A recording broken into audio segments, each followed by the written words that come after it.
All right. Speaking of penetration, a specific kind of penetration. Okay. This show is about to get even more exciting. Needles. We're going to talk about needles. Okay. That's the kind of penetration I'm talking about, because that is the thing that everyone obviously associates acupuncture with, you know. Right. How do you know where to put them? Well, that's a study. That's that's the going to school and following, but it is also palpation. You know, there are trajectories along or this 12-channel system, and so you're learning where the points are. Yeah.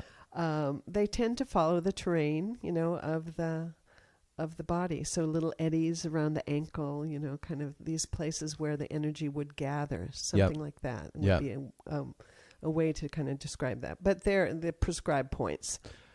And I'm guessing, though, that with over time and experience, though, you start to get, in addition to you've got the academic, you know, knowledge from your training and your practice, but then I'm guessing that your experience comes in and you start to get a feel for which points work for. I mean, there must be an element of that as well. Sure. Yeah. Sure.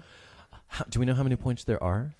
Oh gosh, I can't Do you remember off the top of your head? I didn't look that up. 360 something on the 12-channel system.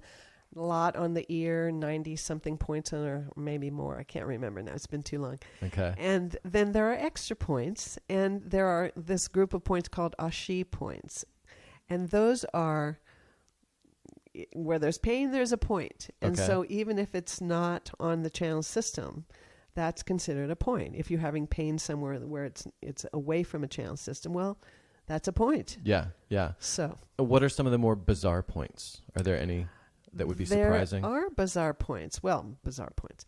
The first point on the bladder channel is on the inner canthus of the eye. So inside, Oh. Ooh. Yeah, because I know the forehead. I loved it when you do this. The third eye it just point. feels so, Sure. And it does. That's it an really extra point. opens you up. So that's the one I was thinking. But on the inside of the eye, that's intense. That's frightening.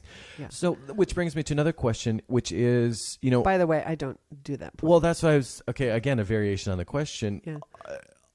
Is there, particularly in the beginning, you must have been nervous about putting needles into people. I mean, how? You practice on yourself first. Oh, you practice on yourself. Yeah. Uh-huh. Yeah. Okay. And so that really helps you get beyond it because you learn very quickly how it works and the level of pain, because it's usually just like a pinprick. Right. I mean, it's a literal pinprick, but I mean like a bee. It's not, it's really not painful. That would be the way to describe usually. it. Yeah. There have been a couple of exceptions. Yeah, it can, sometimes. Yeah, it's not meant to be uncomfortable. I mean, if I had known that, probably I would have shied away from doing the whole thing. You know, but it's rarely uncomfortable.